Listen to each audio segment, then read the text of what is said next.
hello लोगोफोर बड' जब enough' YouTube चेनेलाव बरायबाय आसा खालामो नोंथांमोना बयबो मोजां दङ गुड निउज लोगोफोर एडमिट कार्ड एक्टिभ जाबाय लिंकआ नोंथांमोना डाउनलड खालामनो हासिगोन SSC कनस्टेबलआव जाय नोंथांमोना 16 नभेम्बराव एग्जाम दङ स' फाइनालि नोंथांमोना एडमिट कार्ड डाउनलड खालामनो हाबाय बेनिफ्राय माखासे रुल्स फैदों नोंथांमोना फल' खालामथारनांगोन अब्लासो नोंथांमोना एग्जाम होनो हागोन बेनो जाबाय COVID-19 नि लोगोसे नोंथांमोना सेल्फ डिक्लेरेसन लांफानांगोन दा बेखौ आं जोबनायथिं नोंथांमोना गासैबो डिटेल्सखौ होगोन बेनिखायनो भिडिअखौ नोंथांमोना जोबजासिम नायलां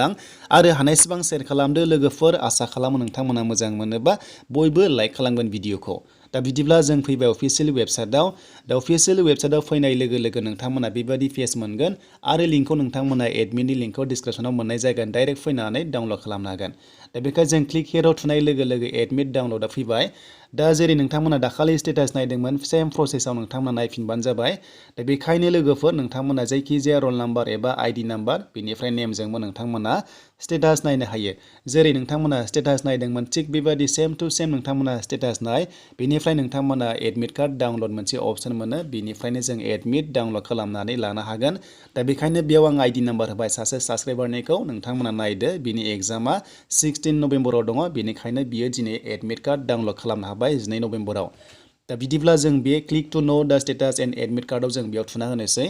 दा बेयाव थुनाय लोगो लोगो एडमिटआ श' जागोन बेनिफ्राय नोंथांमोना डाउनलड मोनसे अपसन मोनगोन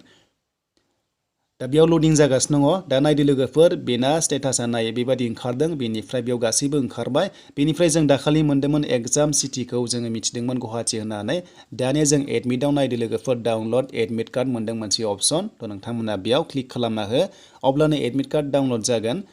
दा जों बेयाव डाउनलड खालामग्रोनोसै बेनिफ्राय जों एग्जाम सिटि एबा सेन्टारखौ जों गासैबो डिटेल्सखौ नायनोसै दा नोंथांमोना बेयाव मोनसे इन्सट्राक्सन्स मोन्दों बेखौ मा खालामनांगौनो लोगोफोर नोंथांमोना फट' लांफाथारनांगोन आइडि प्रुफ गोनां दा नोंथांमोना आइडि प्रुफ गोनां लांफानांगोन बेनिफ्राय डेट अफ बार्थ थानाय जाथारनांगोन जुदि नोंथांना डेट अफ बार्थ थानाय नङाब्ला अब्ला नोंथांमोना मेट्रिक सार्टिफिकेट एबा एडमिट कार्ड नोंथांमोनखौ लांफानो होनाय जादों जाहाथे जायफोरना एडमिट कार्डआव डेट अफ बार्थ गैया अब्ला नोंथांमोना बेखौ लांफानांगोन स' बे क्लियार जाबाय लोगोफोर नोंथांमोना बेखौ बुजिबाय दानिया जों नेक्स्टआव थांसै लोगोफोर गाहायाव नोंथांमोना आइ एग्रि मोनसे मोनो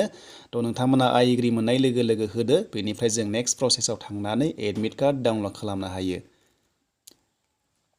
दा बेखायनो जों बेयाव येस आइ एग्रि मोन्दों थ' नोंथांमोना येस आइ एग्रियाव थुनाय लोगो लोगो जोंहा नेक्स्ट प्रसेसा थांसिगोन दा नोंथांमोना भिडिअखौ स्टेप बाय स्टेप नाय मानोना नोंथांमोना आन्दायनो हागौ थ' बेखायनो मोजाङै एडमिट कार्ड डाउनलड खालामना ला दा जाबाय नै लोगोफोर रिपर्टिं टाइमा 7:30 बेनिफ्राय लोगोफोर नोंथांमोना बेयाव नुनो मोन्दों क्लसिं टाइमा 8:30 माने बे समनि गेजेराव नोंथांमोना हाबथारनांगोन जुदि बे टाइमाव हाबाब्ला नोंथांमोना एन्ट्रि जानाय नङा दा लोगोफोर गोबां नोंथांमोना सोंदोंमोन एग्जाम सेन्टारा बहामार होननानै दा बेनो लोगोफोर बरझारावनो डिजिटेल आयन दङना नोंथांमोना मिथिखायो थ' बेयाव नोंथांमोना अनलाइन एग्जाम होनो हायो बेखौ बयबो मिथिखायो बरझार रडआव थ' नोंथांमोना मिथिखायो स' बिनिफ्राय दानिया लोगोफोर एग्जामा जाबाय 16 नभेम्बराव आरो टाइमा 9 AM निफ्राय 10:30 सिम जागोन थ' नोंथांमोना बेयाव नुबाय गासैबो डिटेल्सखौ बेनिफ्राय दानिया जोंहा मा लांफानांगोन एग्जामाव थाङोब्ला थ' बे मस्ट इम्परटेन्ट थ' नोंथांमोना फल' खालामथारनांगोन बेनिफ्राय ABCD सिलेबास दङ नोंथांमोना नायदो जेनेरेल इन्टेलिजेन्स एन्ड रिजनिंआव 25 थायो बेनिफ्राय जिके आरो एवारनेसआव 25 थायो मेथ्सआव 25 आरो हिन्दी नङाब्ला इंलिसाव 25 गासै 100नि जागोन बेनिफ्राय टाइमा जाबाय 90 मिनिट्स नोंथांमोना मोननाय जागोन अनलाइन एग्जाम स' बिनिफ्राय नेगेटिभ मार्क दङ नोंथांमोना 1/4 बेखौ मिथिखायो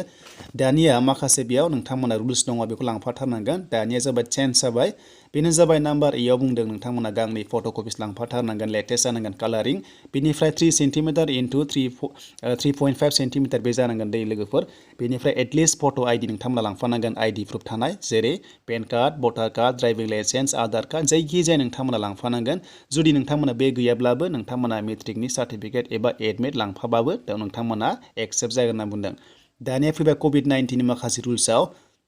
दा बेयाव नोंथांमोना मास्क गानथारनांगोन बेनिफ्राय सेनिटाइजार लांफानांगोन आं बेखौ खिन्थाखादोंमोन सिगाङावनो बेनिफ्राय लोगोफोर दै बथल नोंथांमोना लांफानो हायो माबा मोनसे जिखुनु जाया नोंथांमोना लांफाबानो जाबाय बेनिफ्राय दानिया नोंथांमोना सेल्फ डिक्लेरेसन मोनसे प्रिन्ट नोंथांमोना लांनांगोन बेखौ बे नोंथांमोना कनफिउस जानो हागौ बेनो जाबाय नोंथांमोना सार्टिफिकेट नाङा दै लोगोफोर COVID-19 सार्टिफिकेट नाङा मोनसे सेल्फ डिक्लेरेसन लानो होदों स' बेयाव मा थागोन नोंथांमोना नायबानो जाबाय गाहायाव दङ डिटेल्सआ आं बेखौ नोंथांमोननो होगासिनो दङ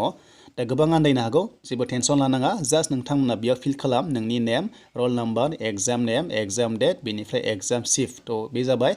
शिफ्टआ थायो 1 2 3 थायो बेनिफ्राय नोंनि साइन होदो लोगोफोर नोंनि सिगनेचार होदो अब्लानो बे जागोन थ' नोंथांमोना रावनिबो नांलाया जायखिजाया नोंनि होबानो जागोन स' बेनिसिम लोगोफोर SSC GD नि एडमिट डाउनलड प्रसेस थ' नोंथांमोना मोजां मोनोबा लाइक खालामदो